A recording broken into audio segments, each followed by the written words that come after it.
I'm frustrated because of my useless husband. Am I the asshole for telling my husband that I see him as a liability and not a partner? Sorry for the long post, it's 2 a.m. and I'm crying and tired and worn out. If I'm rambling, it's because I've held this in for so long, not wanting to burden friends or family with my marital troubles. I 34F have been with my husband, 37M, we'll call him Nathan, for 8 years. Ever since our daughter, 3F, was born, I have been unable to trust Nathan with anything, no matter how small. Background context. When I was 19, after a semi-truck driver fell asleep at the wheel and turned my car into scrap metal with me inside it. I have enough metal holding me together that I light up like a Christmas tree for TSA and physically impaired with good days and bad days. I used a portion of my settlement check to buy a house outright, and have it retrofitted to accommodate my needs, as I'll eventually require a wheelchair. I work in software development as it's fun, and nobody cares if I work from bed on bad days. My husband has not worked in 5 years, which has been fine until our daughter was born. Between the settlement money, a paid-off house, and my salary, I enjoyed having him here with me. He contributed by handling most of the domestics. We pay for a weekly cleaner with monthly deep cleaning because it gives us more time together. Ever since our daughter was born, it was like a light switch turned off in his head. For our daughter, he would buy the wrong size diapers. Not fully mixed bottles. Put diapers on backwards. Leave out poop-covered wipes. Forget to latch cabinets. This past week, he has gone to the store 3 times because he keeps coming home with the wrong size socks and shoes for her. I eventually just ordered the right ones on Amazon. For me, he has tried to help me with my weekly pill organizer fill-up and several times has spilled the contents of new medications all over the floor. Then, not seeing that he didn't get all of them off the floor, he has repeatedly brought me grapefruit juice to take my medications with, a huge no. He has repeatedly forgotten that I can't have dairy and puts milk in my coffee. Or cheese on a burger. He has broken so many things of mine from being careless. He shattered my laptop because it slipped out of his hand when he tried to pack it for a trip. Even after I said I would pack my own electronics. We've lost so many spoons and forks to the disposal. He tried to replace the head gasket in my car and over-torqued the engine bolt, which shattered inside the block, and 2 different shops said they couldn't repair it. We ended up getting a new vehicle because a replacement engine would have cost $11,000. A week later, he crashed the new car into the garage door because he thought he'd pressed the brakes, not accelerator. He wanted to do TikTok and streaming as a hobby. I supported him initially, but I quickly noticed a pattern. Anything regarding our daughter or me, he was sloppy and careless. He never whooped his own stuff. He would build entire sets to stream or make videos with, leave the garage and leave his brain in the garage. It came to a head 4 nights ago. He streamed himself building a new set piece. 9 hours straight. Meanwhile I worked. Clocked out early, to pick up our daughter from summer camp, cooked and fed both of us, got her ready for bed. He came out to help put her to bed. I let him know that I needed to get some work done and would be in my office. And I asked him to take the trash out. He says he will. 2 hours later, I left my office and the house felt really warm. He'd taken the trash out, but left our front door partially open. And was back in the garage with his game volume really loud. I panicked since our daughter was able to get out of bed and thankfully she was sound asleep, but she could have easily toddled right out of the house and he wouldn't have noticed.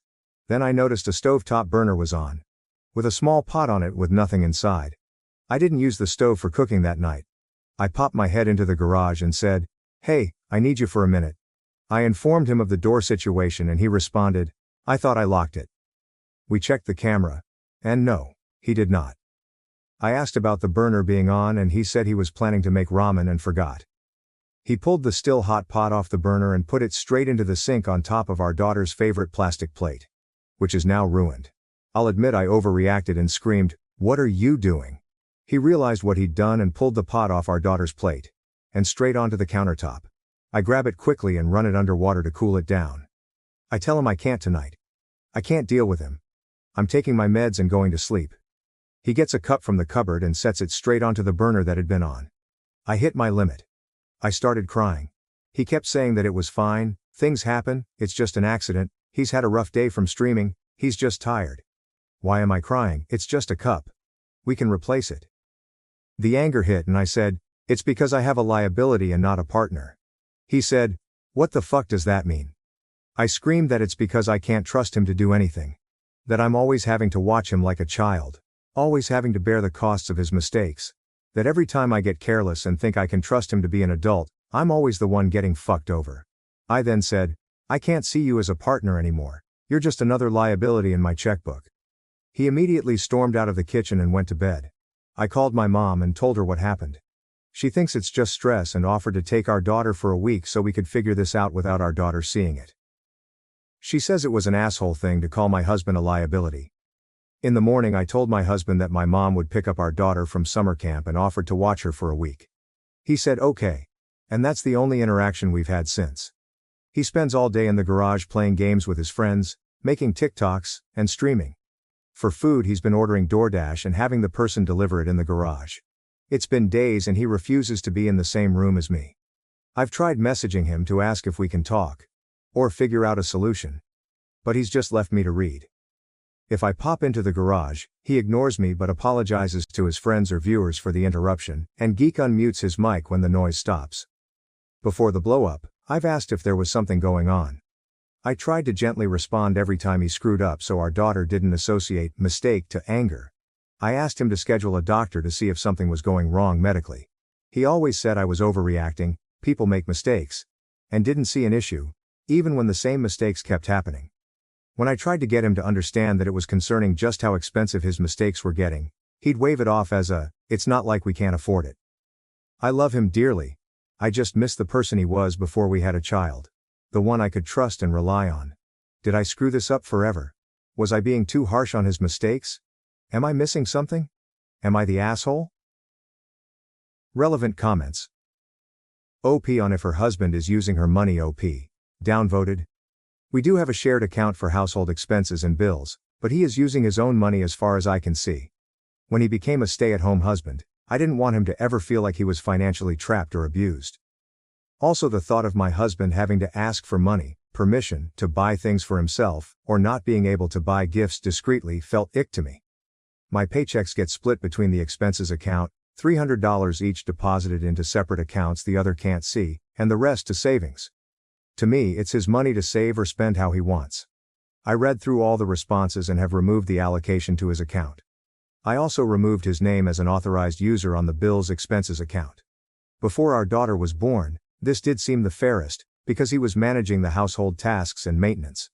But I understand everyone's frustration at me since the arrangement is no longer fair or equitable. I can't cancel his card because my name isn't on that account at all, but I have put a stop to this Fridays and all future deposits.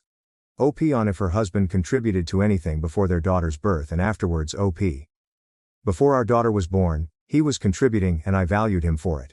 He cooked most of our meals, did the daily cleaning chores like dishes, wiping counters, and cat litter scooping. We did bi-weekly grocery trips and bulk store runs together, but one-offs during the week he would handle. He also helped me hit the ground running with scrambled eggs and coffee in bed so I could take my heart medication. I never had to run the laundry or consider taking the heavier pain meds to get through folding and hanging everything. He still mostly does these, minus breakfast.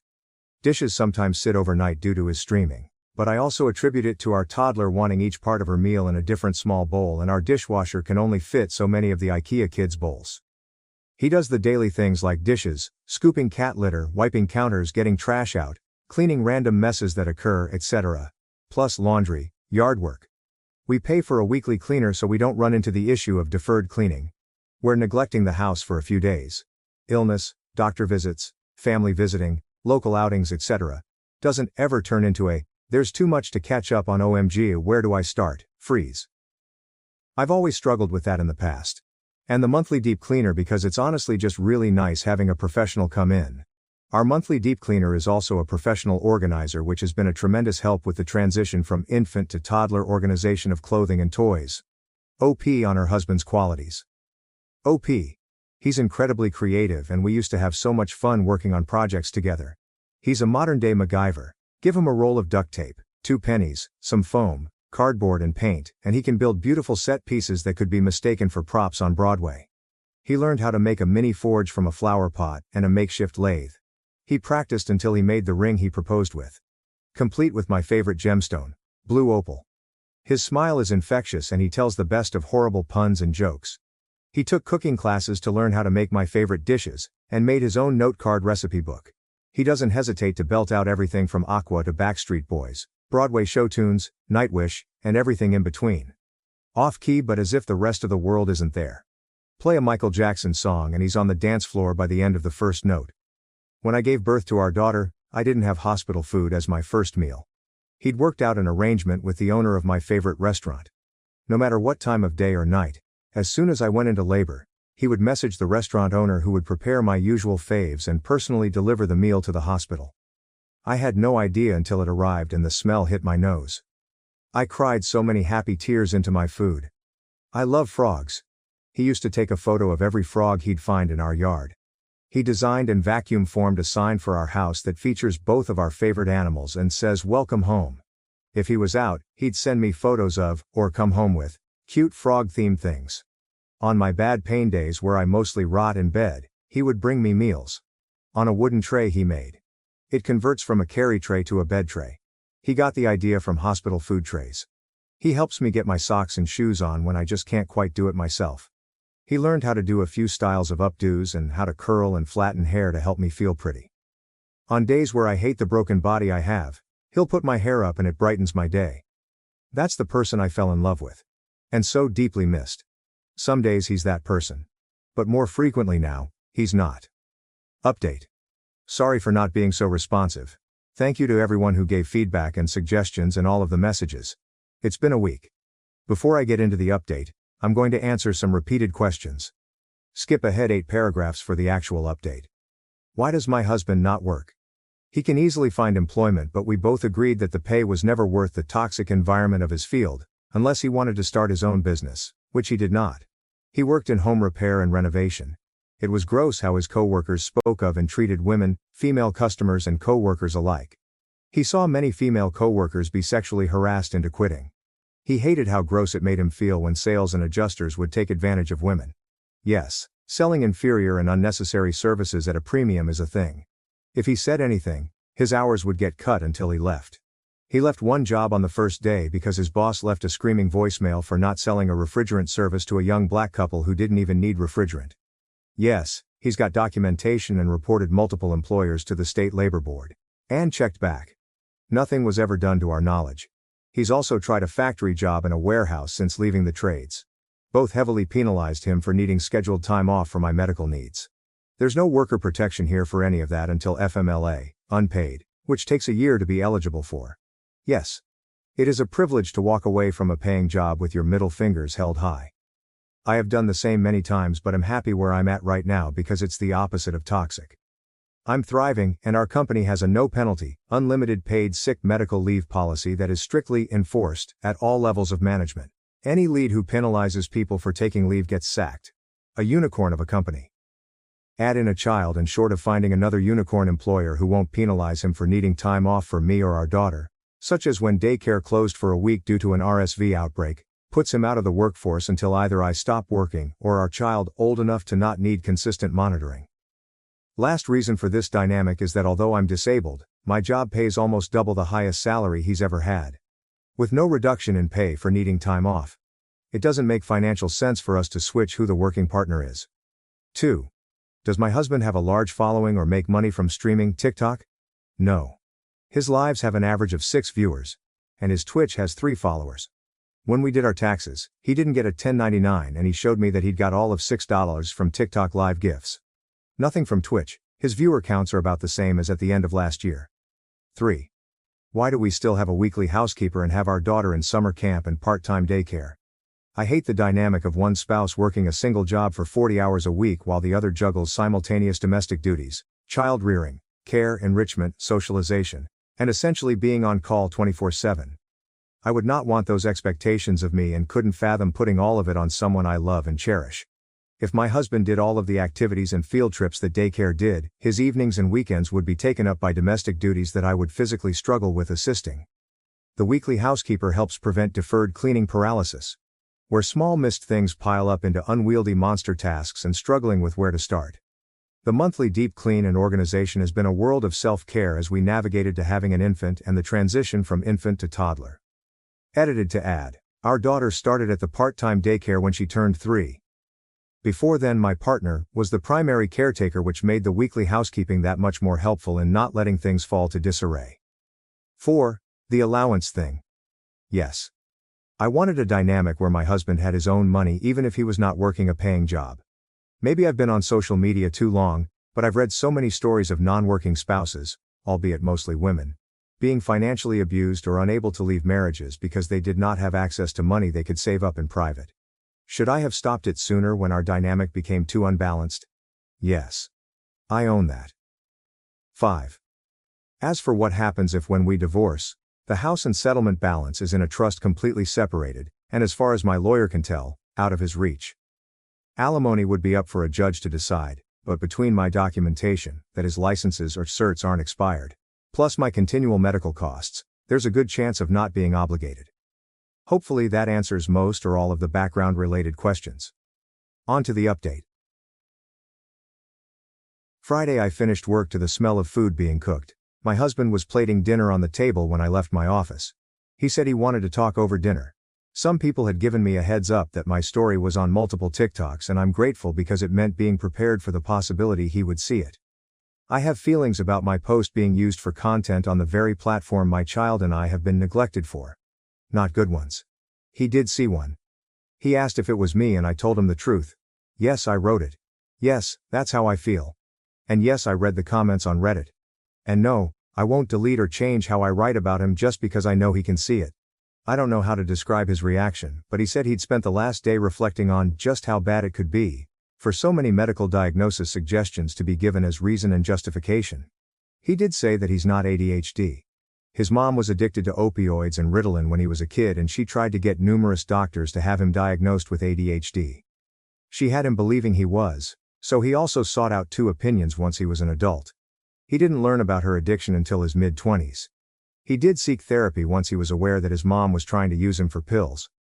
He said he was willing to see a psychiatrist one more time, but he doesn't think he's ADHD or autistic at all. He does think he might be depressed though. If not depressed, he will ask about some of the other medical suggestions if it will ease my worry or rule out a major problem. He did sound genuine in this, but something he said is sticking with me. He said it jokingly and apologized as soon as he saw the hurt in my eyes. That everyone saying there's something wrong in his brain must be onto something, since he chose to love and marry someone medically fragile, knowing our life together would be anything but normal. He did also admit that the night he'd left the door open, the pot on, ruined our child's favorite dish, and a cup, he'd drunk a little too much on his stream, and would monitor that more closely. He said the last few nights, he had been filling his wine bottle with grape juice so it looked like he was a jolly drinking Viking, but was actually sober. He said he would keep doing that. After dinner we went out and he surprised me by seeing the new Deadpool movie. We didn't go to our normal theater because he looked up what each theater had for limited edition popcorn buckets. I now have the baby Deadpool one that holds popcorn and a drink. We spent the next day going over the extent of how our family dynamic changed for the worse. How the little things have added up. How I see change as a part of an apology. If you verbally apologize but repeatedly do the same thing, the apology words are worthless to me. And that he didn't recognize just how frequently he was making the same similar oopsies. Sunday. We spent time talking over short and long terms. What needs to change immediately? Him scheduling his own doctor appointments. Timelines for expectations. He agreed that replacing or fixing things he caused will no longer come out of our expense account. He will pay it from his allowance account. Which we talked about. I did turn deposits back on, but only for $50 per paycheck. He suggested we keep it that way until he's paid back the cost of repairing the garage and car from earlier this year.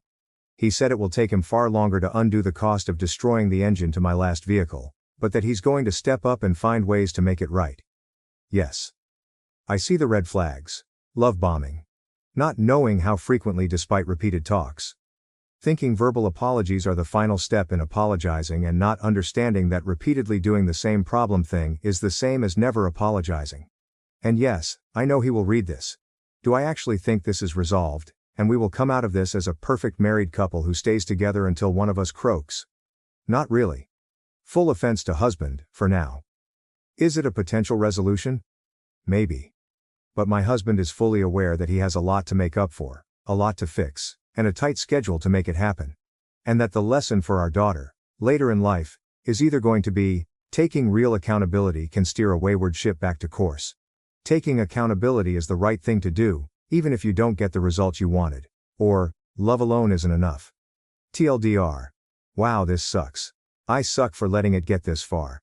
My husband sucks for what he's put us through. Life owes me a dinner date if it's gonna F me so hard. But there's a potential path forward that doesn't involve divorce. But may involve divorce. Edit to add.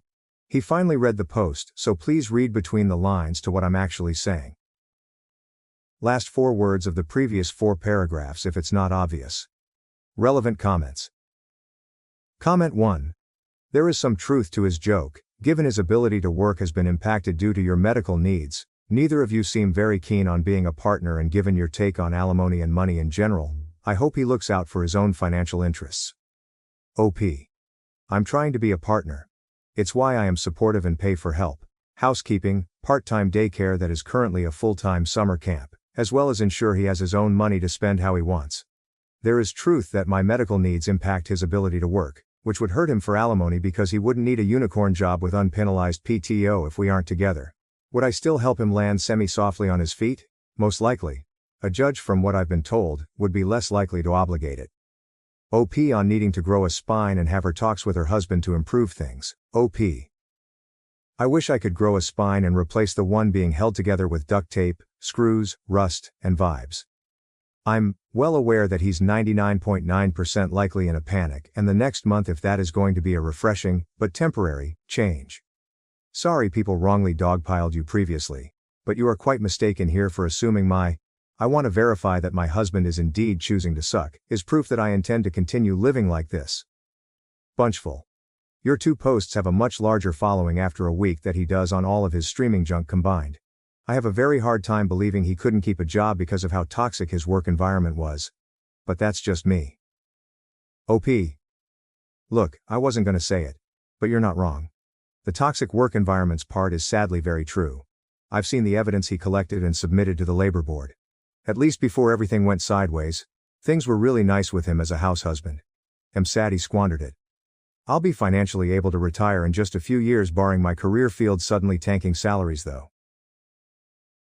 Now to the next story. Story 2. I broke up with my fiancé. After he insisted that I forgive my bio dad, who abandoned our family when I was a child. Let me clarify that this is a throwaway account. My friends follow my personal account. Don't mind my English, I'm Argentinian. And also, I would like to make things short, but I'm afraid that it's pretty impossible, since I'm going to have to give a lot of context. So basically I, 28F now, and my twin brother Leo, 28M, were raised by my mother alone in our childhood. She was married to my dad, but divorced him when she found out he was cheating, and he just disappeared and didn't even pay child support when we were 4 years old. My mom raised us alone and grew up with abusive parents. She was a teacher and did her best to take care of us, and she was and still is simply the best mom you could ask for. Never abusive or unfair, never showed any favoritism, she was always interested in us and was the perfect combination of a fun, but responsible parent. As a result, my brother and I decided to do our best not to generate any problems for her. We did our best in school, didn't generate troubles and did all our chores. My mom started dating our stepdad, Carlos, who was her high school sweetheart when we were 11. And this guy was always the father we never had, and loved us like their own. They also had our little sister Virginia, and we have been a big happy family. Now our dad tried to reach us several times. But after a few disappointments, Leo and I decided to cut him off and appreciate that we had a great man like Carlos in our lives, who swore to us that he would never go away. Back to the present, I had been dating my now ex-fiancé Jonathan, 30 mem, for 3 years. We had been engaged for a couple of months and living together and everything seemed perfect, except one thing. He sometimes would try to convince me to forgive my father and to invite him to our wedding. He knows everything that happens, but he's still insisting on the fact that he's family, and I should forgive him. But I drew the line when he invited his parents and tried to intervene. I had to hold my anger as I heard all their bullshit, and I was about to snap, but I forced myself to calm down. I simply took off my ring, left it at the table, and said that we were done for good. They were all shocked, and I stood up, grabbed my phone and called my ex-boyfriend from high school, Lucas, 28M, and explained what happened to him, and asked for some help to go back to my hometown. Lucas and I dated for 4 years, from 14 to 18, and broke up due to distance. We have been friends since we were 6 years old, so he was with me through all the disappointments that my bio dad gave me. We're still friends and see each other when we go back home and often call each other. He was angry, and told me he would be there right away. The town it's only an hour away from the city I was living in. I started to pack my stuff, while he and his parents kept trying to make me change my mind. But I just ignored and called my mom and brother to tell them the wedding was off, and that I would be going back home for a while. They kept telling me I was exaggerating, that I was choosing wrong, but I just packed everything I own, and Lucas showed up pretty quick. Of course my ex-fiancé was mad that I had called my ex-boyfriend, but I didn't care and Lucas and I just went back home. Luckily, I work from home, so I don't have any problem moving whenever I want. I can work from anywhere. I decided to let all my close circle know what had happened right away, and they are all on my side. I arrived in my hometown, and my stepdad, mom and little sister received me with a lot of love, and told me I needed to do what felt right and not to force myself into a marriage if my fiancé can't even respect my boundaries and invalidates my feelings. Lucas said that I deserve someone better, and to try to focus on moving on. However, Jonathan's friends and family are still berating me for breaking up with him in front of his parents and leaving with my ex just like that. But in my defense, he didn't give me a choice. Part of me is thinking they're only doing it because of his family and friends, but part of me is starting to believe that maybe, I handled things wrong. I don't regret breaking up with him, it hurts, but it just feels better like this. But maybe I was too harsh. I don't know, am I the asshole? Update. I doubt anyone will read this, but here's an update. I would like to thank everyone who commented. I wasn't able to see the comments until like a week later due to some problems I had with my phone, and it seemed pretty pointless to reply after so long. But thanks for the advice, I appreciate it. So, it's been over 3 months since I posted, 4 since I broke up with my ex-fiancé. A lot has happened ever since. After the first month, I thought my ex had given up, but he tried hard to find me through all our contacts.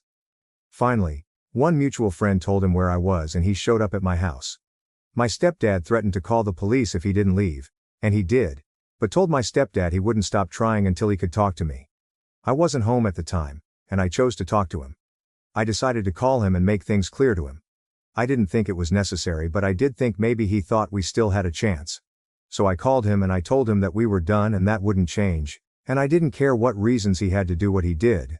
I was clear about the situation with my bio dad and he completely ignored my feelings and thoughts when it wasn't his business, and that someone like him, who thinks he's always right, is not someone to be trusted. Then I just cut the phone call.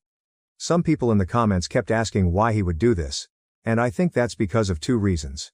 The first one is that his mindset is that family is family, and no matter what, you need to always be there for them. As you can guess, I don't agree with that at all. I think family is the people you choose, and no person is worthy of being in your life just because they are your own blood. And I think like this for a long while now, and it's what helped me get through everything. Also, he was the type of person who thinks the best thing is to forgive. To be okay with yourself. To be at peace. And well, that's bullshit for me. I don't think that's necessary at all, and I think you can move on from something without forgiving anyone who screwed you up. Some people also thought that I needed to go to therapy to deal with this. The truth is that I went to therapy for a while for this and multiple other problems, and I'm at peace with it.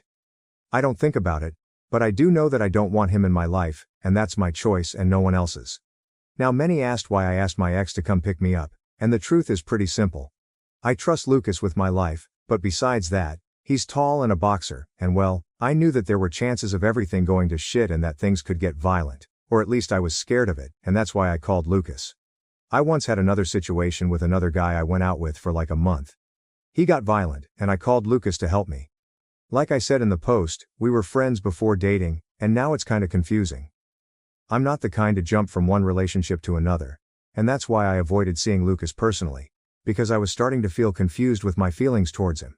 I took my time to process the breakup, and 2 weeks ago I met with him to talk and told him what was happening to me. He said he was going through something similar, and we agreed to give it another shot. We're still seeing each other, but it's pretty clear to me that my feelings are even stronger than I thought. Anyway, hopefully this will be my first and last update, but you never know. I heard that my ex is still trying to contact me, but I'm just ignoring it for now. If things get messy, I'll see what I'll do then. Thank you for watching. If you haven't subscribed yet, please do so and hit the notification bell to stay updated with more shocking real-life stories happening around you.